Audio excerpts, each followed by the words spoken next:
Hola amigos, ¿qué tal? Gusto de volver a encontrarnos con ustedes y esta vez con una grata compañía. Se trata del psicólogo Walter Ojeda Murguía. Aquí lo conocemos hace algunos años y nos ha llamado particularmente la atención que ha presentado una ponencia, un artículo cuyo título es El daño, aportes para una comprensión razonada. Este tema de la brujería, de la maldad, de los maleficios, del mal de ojo, de las maldiciones, de la envidia, que está muy presente en el curanderismo, y que la novedad aquí es que también desde el campo de las áreas médicas como la psicología se está tratando y se está entendiendo de una manera muy profunda. Walter, bienvenido a nuestro pequeño espacio. Hola Ronald, un gusto también compartir contigo y con los que nos ven bueno, esta experiencia, estos conocimientos bueno, y los puntos de encuentro que tenemos, ¿no? Walter, lo primero que quisiera que nos compartas, dado que nuestro canal es de ayahuasca, especializado en noticias en temas de ayahuasca, nos compartas tu experiencia, tu contacto con la madre ayahuasca, cómo repercutió en tu vida, ¿no? ¿Qué detalles nos puedes comentar? Tengo tres grandes hitos que me marcaron. Uno, la experiencia de conectar con mi tótem animal, que fue un tigre, y sentirme el tigre. O sea, fue una experiencia realmente de transformación animal, ¿no? Esa es una cosa que para mí fue realmente impactante. La segunda fue el acceder a imágenes que no pertenecían a mi cultura, imágenes que tienen que ver con la cultura azteca, y recuerdo, ahí tengo, aún conservo los dibujos que hice producto de esas visiones de las figuras aztecas, hice toda una iconografía ahí. O sea, este otro aspecto es ya la conexión con información del inconsciente colectivo, ¿no? Información que yo sé que no tenía que ver directamente conmigo. Eso es otro gran impacto de esta primera experiencia. Y una tercera cuestión fue el hecho de tener una experiencia de descenso a los infiernos, casi como en cómo Dante habla de los 7 niveles del infierno. Y eso conectó mucho con mis propias oscuridades, con mis propios temores, con mis propias expectativas de la vida, y me dio una orientación de por dónde conducirme, ¿no? O en todo caso de recordarme cómo conducirme en la vida. Eh, Estoy hablando solamente de esta única primera sesión, porque claro, luego a lo largo del tiempo uno va conectando con muchas otras cosas, pero esta primera sesión fue como la simiente, la base de todo lo que la ayahuasca podía ofrecerme para mi conocimiento personal, mi crecimiento, mi conexión espiritual.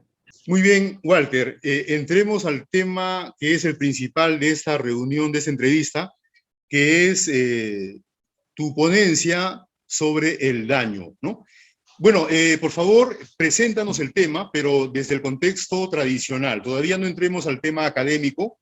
Cuéntanos los detalles que todo el mundo habla, que todo el mundo comenta, todo el mundo ha escuchado, pero preséntanos el tema del daño o la brujería en este contexto tradicional aquí en Perú. Claro, a ver, es bastante frecuente que las personas de a pie tengan una serie de expectativas, de temores con respecto a sufrir algún tipo de afectación. Por ejemplo, a los bebés se les pone eh, estas semillas rojas y negras, el guairuro, exacto, se les pone el guairuro para protegerlos del mal de ojo, ¿no? ¿Y qué cosa se dice el mal de ojo? Que hay personas que a veces tienen la mirada fuerte, fíjate, mirada fuerte no dicen que sean malas, dicen que tienen mirada fuerte. Y en otros casos que podría ser que tienen mala intención también para el bebé, y el bebé entonces verse afectado y va a estar irritable y lloroso, ¿no?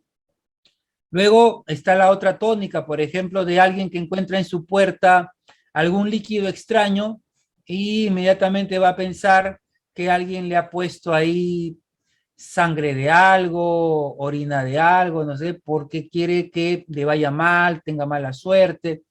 Y entonces por eso luego encontramos personas que tienen protecciones en sus puertas, ¿no? De diferentes tipos, desde las cerraduras hasta las palmas de ahora de la cuaresma, ¿no? Etcétera.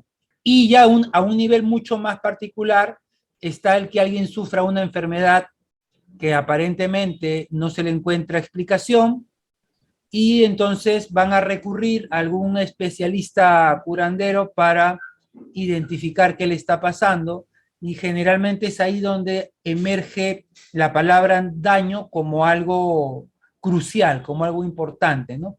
Es bastante frecuente a través de los diferentes métodos diagnósticos como la lectura de cartas, la pasada de cuy, o a través de la ingesta de algo para ver qué le pasa a la persona. El curandero, el especialista suele decir, acá veo que te han hecho daño o que tienes un daño, ¿no?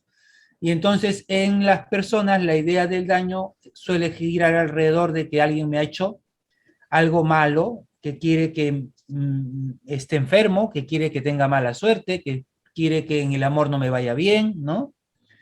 Ese es cómo se entiende normalmente el daño, cómo las personas viven con eso.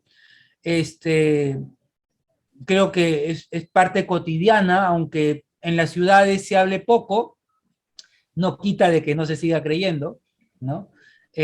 Como yo me he movido en este terreno bastante, pues puedo dar fe de que ocurre en todas las capas sociales, ocurre en todas las regiones del país, ¿no? Solo que de pronto en las ciudades la gente más sofisticada no lo anda diciendo en voz alta, pero igual van con diferentes especialistas de todo tipo, ¿no? Hay quienes van al curandero más tradicional peruano, y hay quienes van a curanderos más sofisticados, entre comillas, modernos, ¿no?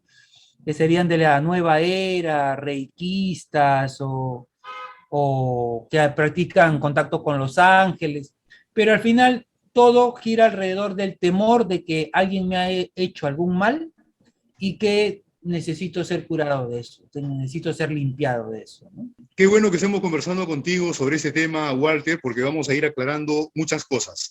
Bueno, permíteme una distinción. Por ejemplo, la palabra brujería se puede entender en una acepción positiva, por así decirlo, acepción positiva, en el sentido que la persona tiene capacidades, facultades psíquicas, es un medium. Algunos utilizan el concepto de brujo en ese sentido, positivo, ¿no? Pero también existe otro sentido de la palabra brujería, que es atribuirle actos malévolos, que es del concepto de la época medieval, ¿no? Todo lo que es contrario a Dios, todo lo que es contrario a las buenas a las buenas costumbres. Este concepto negativo de brujería, ¿no?, que tiene una gran parte de real, es el que ha llegado a esta parte del mundo a través del conquistador español, que sometió a nuestra cultura a una cacería, a perseguir a toda persona que era curandero. Entonces, se calificó como brujo tanto al curandero bueno que restablecía la salud, como a la persona que hacía daño, ¿no? Se los ha puesto a todos con una etiqueta, y eso ha quedado en la mente de la gente, ¿no? Incluso de gente que somos curanderos aquí en la selva, los religiosos evangélicos piensan que nosotros somos practicantes del demonio, brujería. Tú en tu ponencia no utilizas la palabra brujería, ¿no? Utilizas el concepto de daño. Por favor, coméntanos esta distinción que es, por supuesto, para un mejor rigor del análisis del tema. Claro, Ronald, exactamente no uso el término porque detrás está todo lo que acabas de comentar, ¿no? Este, cuando una religión predomina, lo que va a hacer es que todo lo que sea ajeno a esa religión sea considerado como malo o negativo. Es lo que exactamente ha sucedido, y por eso es de que la palabra brujo se convirtió en algo negativo en las culturas cristianas, ¿no? Pero brujo es un término neutro que designa a aquel que practica la conexión con la tierra, la conexión con la naturaleza para los rituales de unión con el espíritu y la sanación y curación de las personas. Por eso es de que en el ambiente académico más se usa la palabra chamán, a pesar que chamán viene de los brujos, específicamente de la Siberia, pero bueno, se ha generalizado un poco para usar un término más, menos peyorativo, menos negativo. Pero curandero refleja mucho mejor el hecho del arte de curar, ¿no? El deseo de hacer el bien. Por eso no usamos la palabra brujería aquí, hablamos específicamente del daño, porque daño, por donde lo mires, está haciendo alusión a un acto negativo, ¿no? Por donde se le mire, está haciendo alusión a algo que duele, algo que afecta, algo que causa malestar, que hiere. Entonces, en ese sentido, nos centramos en esta palabra, además que es bastante difundida y entendida por el común de las personas, ¿no? Por lo menos en nuestro país. Sí, bueno, ya nos comentaste anteriormente, ¿no?, el tema del daño de la brujería en el contexto tradicional, tal y como lo conoce todo el mundo. Ahora, por favor, preséntanos el tema, pero académicamente, porque tú has hecho una buena ponencia que la tengo acá a la mano y que la voy a poner, si tú me permites, en los comentarios de este video. Tú planteas que para entrar a analizar este tema, entenderlo y por lo tanto resolver estos problemas, hay que utilizar categorías académicas. Por ejemplo, tú consideras que hay que hacer un acercamiento comprensiva. Debemos abordar este tema racional, como lo entendemos, y sobre todo transracionalmente. Explícanos esto, por favor. Para empezar, yo escribí este artículo justamente porque habiéndome formado en la medicina tradicional amazónica, conociendo de primera mano todo este contexto, encontraba bastante perturbador que colegas tuviesen actitudes prejuiciosas frente a algo, y lastimosamente en el campo de la ciencia a veces el prejuicio gana al espíritu científico. El espíritu científico es básicamente, hay algo que me causa extrañeza, me hago preguntas e investigo, ¿no? Ese es el verdadero espíritu científico. Pero si ante cualquier situación extraña yo digo, eso es superstición, eso son cosas del pueblo, o sea, como queriendo dejar a un lado eso, sin la reflexión, eso no tiene nada de científico. Entonces, eso fue lo que me motivó a ordenar las ideas con respecto a esta temática, y justamente el primer paso es un enfoque racional. Vamos a pensar. Hay personas que manifiestan una experiencia, van a un lugar y reciben una ayuda que resulta efectiva. Aquí tiene que haber algo. Acá tiene que haber unas etapas, tiene que haber un proceso, tiene que haber algún tipo de explicación. Ahí está el aspecto racional. Nosotros, los seres humanos, nacemos con una capacidad cognitiva mínima. Un bebé no piensa como piensa un adulto. Es sensorial, ¿sí? Come, llora, defeca, va creciendo y empieza a desarrollar un tipo de pensamiento. Ese tipo de pensamiento es mágico. ¿Cómo es el pensamiento mágico? El niño camina, ve la luna y dice, la luna me está siguiendo. Pensamiento mágico. Ve los dibujos animados y no se sorprende de que los animales hablen. No se sorprende porque en su edad y su comprensión eso es posible. Pero vamos creciendo y al llegar a la pubertad empieza a desarrollarse la parte racional. Ok, si yo estoy aquí, puedo llegar allá. Hay una línea que me lleva. Esto no es lógico, empieza a decir el muchacho. Y ahí empiezan las primeras contradicciones de los adolescentes. Y ahí llegamos al campo racional. Pero hay un nivel siguiente, que es el transracional. En el transracional, ¿qué es? Soy capaz de razonar y dentro de mi razonamiento también soy capaz de dar cabida a la intuición. Y no son contradictorios para mí, ¿sí? Puedo convivir con ambos aspectos. Y cuando yo convivo con la intuición, no hay miedo. Esta es la palabra clave, fíjate. La parte mágica está conectada con el miedo. Hablo el ejemplo del daño. Veo que me han echado algo ahí medio turbio en la puerta de mi casa.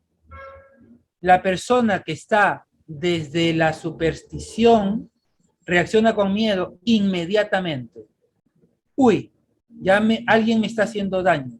Y se empieza hasta a enfermar por el nivel de sugestión que eso le activa, por el contexto cultural en el que vive, que sabe que si algo así ocurre, eso ya le va a generar algún mal. Cuando yo estoy en un ámbito transracional, lo primero es que voy a pensar es, a ver, ¿esto qué es? Voy a observar bien, voy a chequear. De pronto puede ser que me dé cuenta de que es algo completamente extraño que está en mi puerta. Y entonces el siguiente paso será, ok, parece que hay alguien a quien no le caigo bien y está usando estas cosas que vienen de la brujería para asustarme. Puedo convivir entre mi pensar lógico y entender que también hay unos aspectos aquí que pretenden afectarme psicológicamente. Y ante eso, ¿cuál es la reacción saludable? Transracional. Voy a limpiar mi puerta, pero también voy a hacer uso de algunas estrategias que den la calma a mi inconsciente. Y acá estoy hablando de una categoría importante, el inconsciente.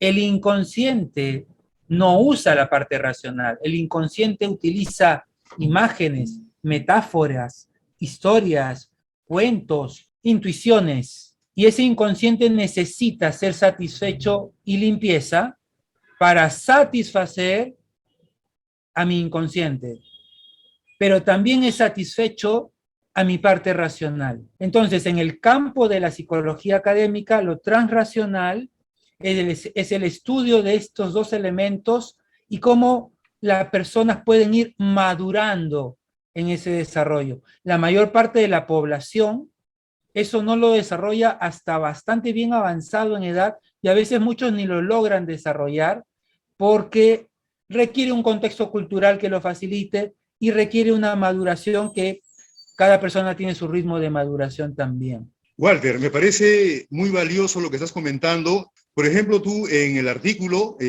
anotas que eres un psicólogo de orientación transpersonal. ¿Tú dirías que la psicología transpersonal está investigando, está entrando a este campo de lo transracional que tú acabas de mencionar? Así es. La psicología transpersonal es una psicología académica que estudia todos estos procesos, que son procesos psicológicos, pero que llegan hasta el límite que conecta con el campo espiritual. Lo espiritual no pertenece al campo de la ciencia, por lo tanto la psicología solamente puede llegar hasta ese límite, hasta acercarse a cuáles son las bases fisiológicas, cerebrales, del funcionamiento del inconsciente, que permiten llegar a esa conexión con el campo espiritual. El campo espiritual no pertenece al estudio de la psicología, no puede pertenecer, porque lo espiritual pertenece a otras áreas de conocimiento, como la filosofía o como la teología, etcétera. Pero sí se interesa por esos procesos que la permiten, porque lo espiritual necesita recaer en el mundo material, y ahí esa conexión con el mundo material es lo que estudia la psicología transpersonal. Y hay una área que es la terapia transpersonal, que aplica estos conocimientos para traducirlos en una forma de ayudar a las personas. Entonces, yo soy terapeuta transpersonal porque tengo esta visión de incorporar los elementos espirituales dentro de la forma de trabajar, ¿no? No necesariamente transpersonal significa usar algún tipo de técnica. Ser transpersonal significa tener una forma de ver el mundo. Esa forma de ver se traduce en usar ciertas técnicas. Walter, y seguramente esto se va a aclarar cuando tú nos comentes cómo has logrado relacionar, cómo has logrado hacer dialogar e intercambiar sabidurías entre la llamada medicina occidental de la que tú eres parte, como psicólogo, los médicos, los psicólogos son parte de la medicina occidental, frente a la otra medicina, que es la medicina tradicional, la medicina ancestral. Tú has sido un puente, has investigado las dos, ¿cómo has logrado este enlace y, por lo tanto, un diálogo productivo? Como comentaba antes, la psicología transpersonal se orienta a ver este elemento que se acerca al campo espiritual. Las medicinas tradicionales, en este caso la masónica en particular, tiene esta conexión con la energía y con lo espiritual, pero también tiene unos sustentos en el mundo material. Entonces, por ejemplo, esta integración pasa por tener el inconsciente como punto de engranaje. El inconsciente, en nuestra sociedad, el inconsciente que está en la cabeza de la mayor parte de las personas es lo que explicó Sigmund Freud acerca de nuestros comportamientos que no son voluntarios, ¿no? Nuestras imágenes mentales, nuestras fantasías. Pero el inconsciente abarca nuestro funcionamiento. Tú en este momento, mientras conversas conmigo, no eres consciente de que cómo está trabajando tu riñón. Tu riñón está trabajando, pero no eres consciente. Tu corazón late, pero a menos que te concentres en él, no eres consciente. El inconsciente que entendemos es un inconsciente biológico, un inconsciente natural, que abarca todo nuestro funcionamiento físico y mental, ¿sí? Entonces, ese inconsciente tiene unas reglas de funcionamiento que tiene que ver con el uso de las imágenes mentales, las metáforas, la noción del tiempo es importante. Y eso conecta mucho con el curanderismo, la noción del tiempo. Normalmente los occidentales pensamos en pasado, el ayer, presente, lo que estoy viviendo ahora, y el futuro, lo que imagino que será mañana. Sin embargo, por ejemplo, cuando uno participa en una sesión de ayahuasca, esos tiempos se diluyen y prácticamente todo lo podemos ver como si estuviese ocurriendo ahora. Y ese ahora es el que permite que yo pueda hacer un cambio importante en algún aspecto de mi vida, porque al conectar, por ejemplo, el futuro y verme en salud, ese futuro que se ha abierto ante mí, conecta conmigo en este instante de la sesión. Y en este instante yo conecto con mi ser que está saludable. Y mi inconsciente, que es el engranaje, empieza a dar las órdenes al cuerpo y decir, ¿está sano? Así que esto significa cambios en el metabolismo, en el ritmo cardíaco, en las hormonas que se segregan, y eso es lo que empieza a hacer los cambios inmediatamente. Lo mismo, el presente está en este instante. Entonces, si ese presente yo tenía un problema con alguien, en este instante ese alguien está frente a mis ojos y yo resuelvo el problema con esa persona. Entonces, mi inconsciente dice, mira, ya se arregló el asunto. Y empieza a generar los cambios aquí, en este instante que lo estoy vivenciando. Esta noción de entender cómo funciona el inconsciente es el punto de encuentro entre el curanderismo y las psicologías, sobre todo transpersonales, que es lo que nos permiten engranar a facilitar a la persona a que sus tiempos se conjunten en el aquí y el ahora para dar las transformaciones, los cambios, ¿no? Esa es una entrada, por ejemplo, una forma de engranar. Otra forma de engranar sería la noción de que no somos seres solamente físicos, sino que tenemos un ser energético. Pero fíjate, la noción de energía en el campo científico tiene una forma concreta y ya demostrada. Tú y yo mientras estamos aquí conversando, estamos emitiendo gases a través de la piel. Esa emisión de gases es producto de todos los cambios metabólicos que están ocurriendo a nivel celular. Entonces, no es lo mismo un cambio metabólico si yo estoy con ira, que si yo estoy tranquilo, que si yo estoy con tristeza. Y el cambio metabólico no va a ser igual en mi cabeza si estoy pensando a nivel de mi pecho, si estoy conectado más con otras emociones o con el vientre o con los genitales. Entonces, ahí donde tradicionalmente se ha dicho, mira, hay gente que ve el aura, ¿no es cierto? Yo veo tu aura que está de este color y en esta zona está como que está rota el aura, ¿no?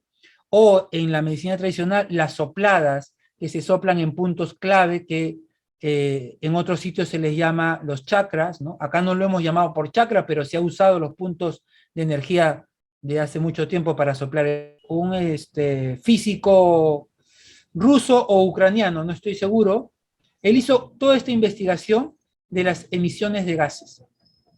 Y él estudió con chamanes, porque allá en Rusia hay muchos, y comparó los resultados de su máquina de emisión de gases con lo que los que podían ver el aura le decían. Y encontró que había una alta correlación entre lo que veían y lo que la máquina mostraba. Para eso es la ciencia, para hacerse preguntas y para decir, mira, si esta persona dice que ve el aura, si esta persona dice que puede sanar de esta manera, investiguemos cómo lo hace, qué pasa, ¿no? Y si también hay gente que sufre daño, investiguemos. ¿El daño es porque alguien mentalmente dijo vas a enfermar o hay algo detrás, ¿no? Entonces, estos son los puntos de encuentro en los que yo me he basado para tener una forma de trabajo. Pues ahí en el daño está un elemento que para mí es el primer y más importante de todos. El daño tiene un fuerte componente de envenenamiento en los casos donde las enfermedades son así que los médicos no detectan qué tiene la persona. Y claro, siempre hemos escuchado, cuidado con lo que te dan de comer. Pues ahí está. Si te dan algo de comer, es porque te están poniendo algo y ese algo te termina causando algún mal. Y curiosamente, los procedimientos principales para la curación de ese tipo de daño por boca, que se le llama, es justamente las plantas purgativas, vomitar y defecar, y también que hacen sudar, o sea, todos los medios que el cuerpo tiene para eliminar las toxinas, ¿no? Ese es un primer nivel, pero yo no me quedo ahí, porque eso sería pues completamente materialista pensar que el daño solamente es porque te dieron algo de comer. También está la parte psicológica, y ahí en la parte psicológica entra todo este tema, en primer lugar, cultural. Si yo como cultura creo que existe el daño, estoy más propenso a la sugestión. Y acá hay un estudio bien interesante que se hizo en los años 50 en la Polinesia. Fue un antropólogo y él veía que la gente le tenía miedo al chamán ahí de la isla y decían, no, no, con él hay que ser siempre buenitos porque si te mandan una maldición, te mueres. Y él fue testigo de que un hombre pensaba que el chamán lo había maldicho y se murió a los 3 días. Al chamán a ver si él me maldice a mí y a ver qué me pasa. Y no le pasó nada. Es que hay un contexto cultural. Si yo creo que el chamán es sumamente poderoso, el nivel de sugestión va a activar en mí todos los mecanismos para que me empiece a enfermar. Y esto tampoco es tan misterioso, Ronald. La gente va al médico. El médico le dice, señor, usted tiene cáncer y se va a morir en 3 meses. Ronald, ¿en cuántos meses se muere esa persona? En 3 meses. En ese momento, ese médico se ha convertido en un brujo. Le ha lanzado una maldición. El problema es que no es consciente el médico de que lo está maldiciendo. Todos esos procesos son procesos que tienen que ver con el inconsciente y cómo funciona, ¿no? y está la parte ya mágica, ¿no? Que son todos los aditamentos. Por ejemplo, un buen sanpedrero tiene toda una mesa con calaveras, bastones, espadas, una serie de plantas, ¿no? Las mesas de los ayahuasqueros son un poco más sencillitas, ¿no? Tú me corregirás, pero igual tienen su simbología, ¿no? Esas simbologías van al inconsciente. Están diciendo, mira, esta persona es poderosa. Mira, esta persona tiene un conocimiento que está más allá de tu comprensión, ¿no?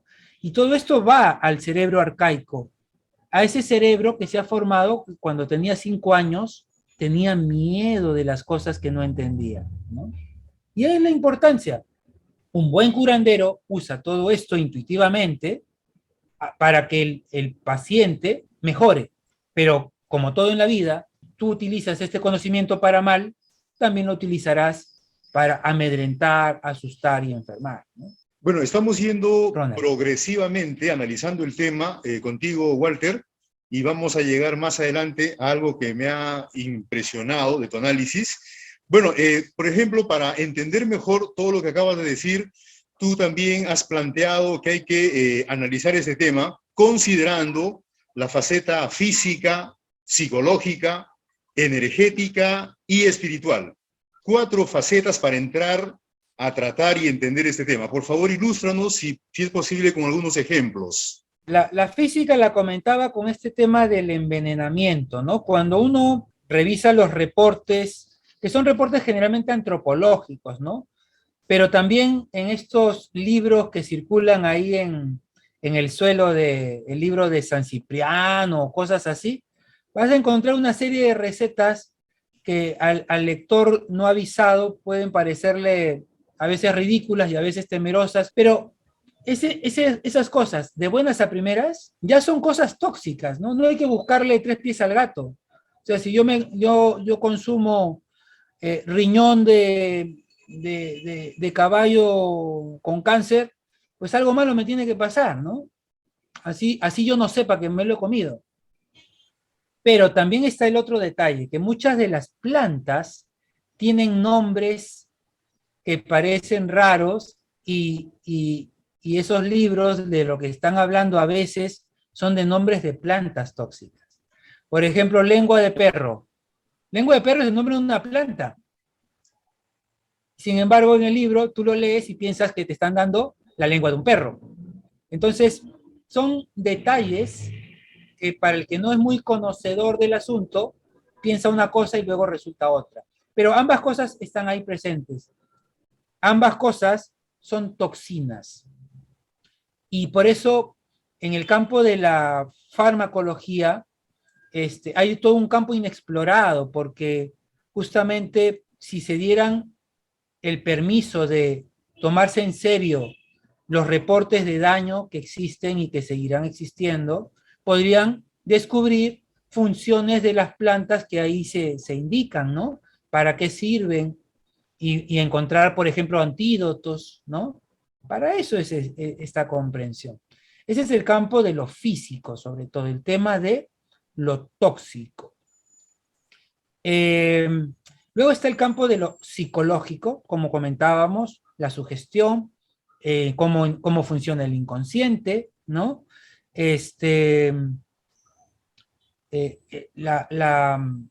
La predisposición, por ejemplo, en este tema de lo psicológico, es muy frecuente escuchar personas decir, mira, a mí eso del daño no me va a afectar porque yo no creo.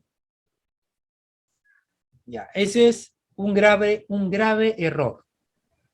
En primer lugar, es un grave error porque si partimos que el daño tiene un elemento físico, así yo no crea que comer vidrio me podría hacer daño, comer vidrio me va a hacer daño. Así yo no crea que bebiendo mercurio no me va a pasar nada, bebo mercurio y me voy a enfermar gravemente. O sea que, en primer lugar, esto de yo no creo, por ahí no va.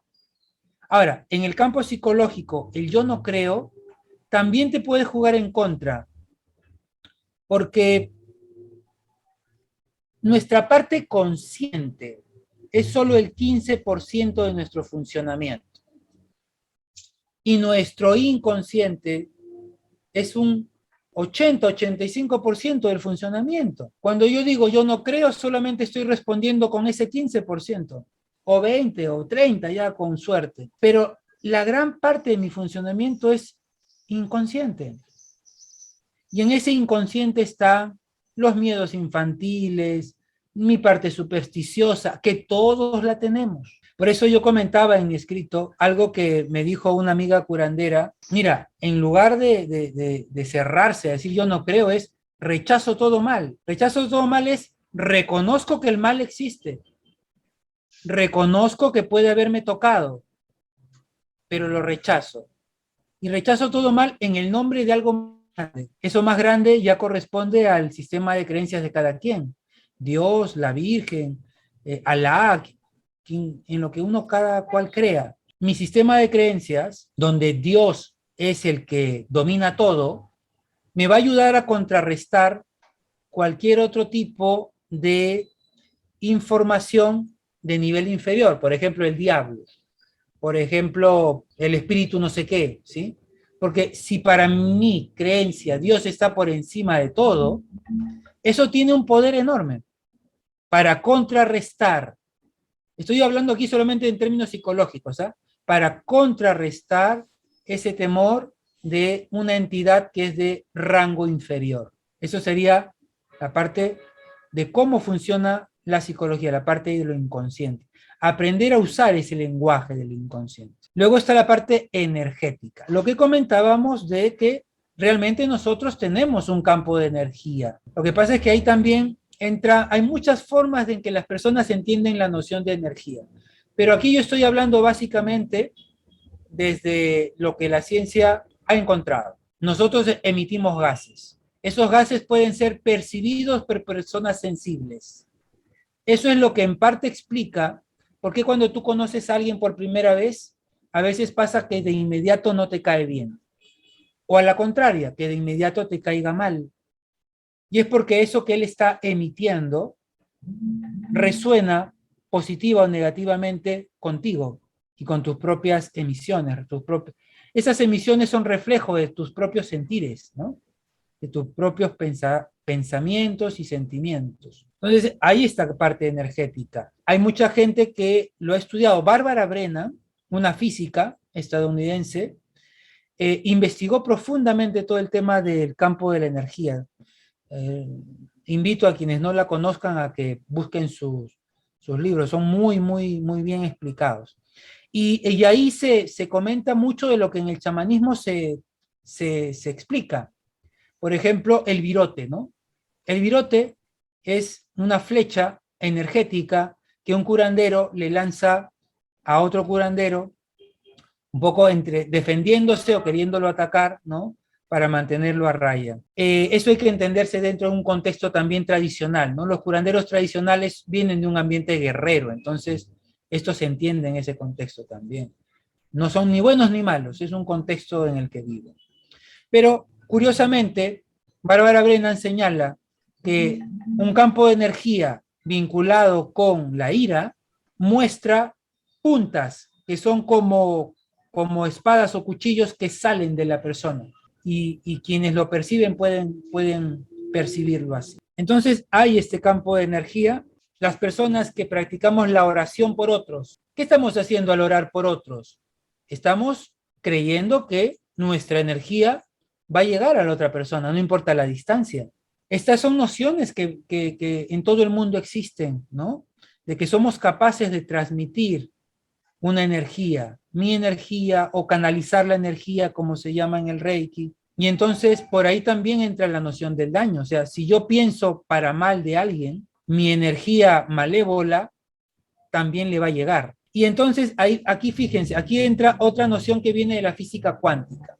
La física cuántica ha demostrado que aunque yo esté aquí en Lima y tú estés allá en Pucallpa, ¿no, Ronald? Sí. Podemos estar viéndonos por la cámara muy de cerca, pero también mi intención y tu intención están conectadas, a pesar de la distancia en kilómetros. Porque ahorita estamos hablando en común, tenemos intereses en común, hay un aspecto de tu energía y de la mía que está confluyendo. Y esto no es metafórico. Esto la física lo ha demostrado. Que cuando dos personas tienen una misma intención, hay un tipo de conexión, porque el espacio que nosotros lo percibimos a través de distancias físicas tiene unos niveles en los que hay conexión, no importa la distancia de metraje, de kilometraje, ¿no? Entonces, esto nos permite entender cómo es que yo, orando por mi madre que vive al otro lado del mundo, mi buen deseo puede ayudarle. Esto también explica cómo parejas o madres con hijos, que eso es muy, muy frecuente en madres e hijos. El hijo le pasa un accidente y la madre que vive en China de pronto siente algo, que algo malo ha pasado. Levanta el teléfono y dice, hijo, ¿estás bien? Y el hijo de repente no contesta porque ha sufrido un accidente. Esas cosas yo las conozco a montones, seguramente tú también, quizás los que nos escuchan también, pero nunca han tenido una explicación. Pues bueno, gracias a la física actual, gracias a la comprensión de la energía y gracias a unas otras cosas que van apareciendo, pues podemos ir comprendiendo mejor cómo estas cosas suceden, ¿no? Pero entenderlo no significa que seamos capaces de convertirlo en terapéutica. Y es ahí donde yo reconozco el valor del curandero, porque no tiene que saber de física, lo ha desarrollado en su cuerpo a través de su aprendizaje intuitivo, toda esta información, ¿no? Por ejemplo, te cuento algo que acabo de aprenderlo. Las neuronas espejo son unas neuronas que todos tenemos y que son los que nos permiten aprender de los demás, ¿sí? Cuando yo veo a otra persona, mi neurona espejo, por eso se llama espejo, se activa y es capaz de comprender lo que el otro hace. Así es como aprendemos. Pero esa comprensión está ocurriendo en una neurona que transforma lo que ve en imagen. Pero no solamente es lo que ve, sino lo que percibe.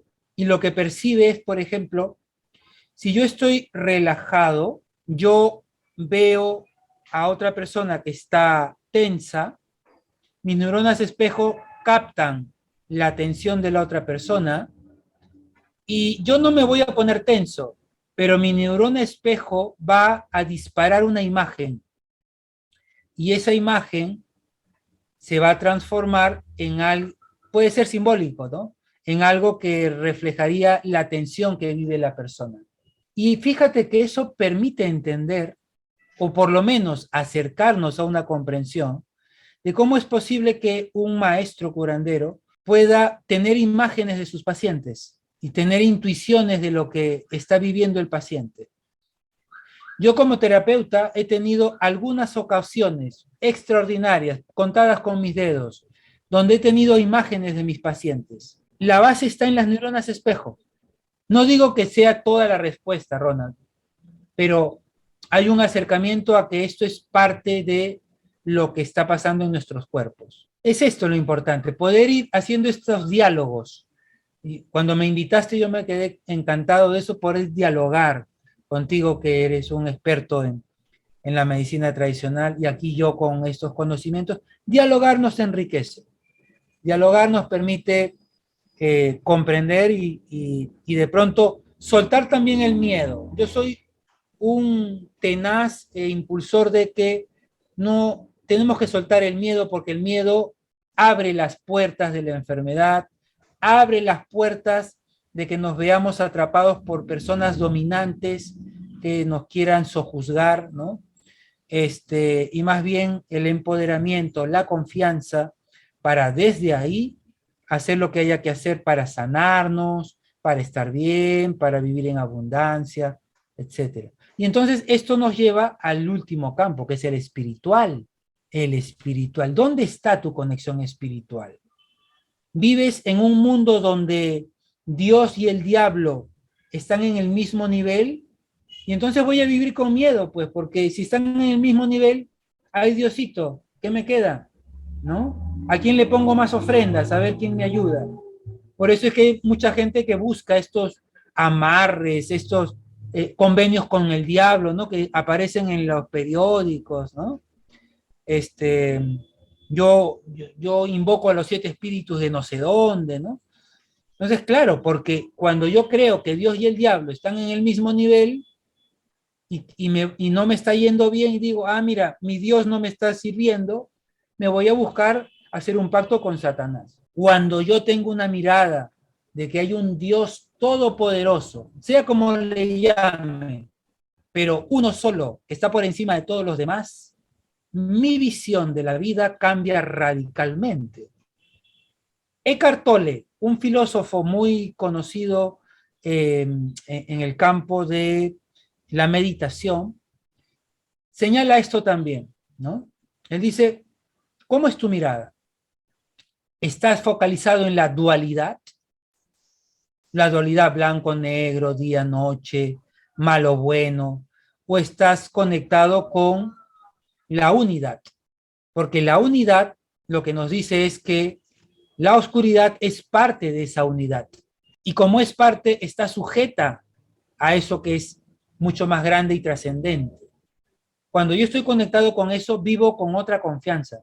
Entonces, cuando estoy conectado con eso, que es mi valor fundamental espiritual, si yo me enfermo, lo primero que diré es, ok, esto tiene un sentido, es por algo, ¿sí? A ver, me pondré en camino para entender cuál es el aprendizaje que me manda la vida. Pero cuando yo vivo en la dualidad, ¿qué hago? Dios me está castigando, me han hecho daño, otra vez el daño, ¿no? Tengo que ir a que me limpien, me curen y a vivir protegido, otra vez el miedo. Tengo que vivir protegido porque hay gente mala que me quiere hacer daño.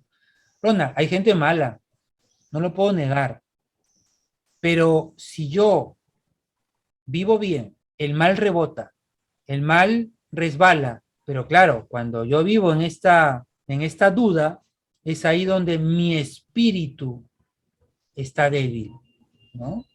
Se puede hablar de muchas cosas del espíritu, pero para mí se resume en cómo miras, desde la unidad o desde la dualidad, ¿no?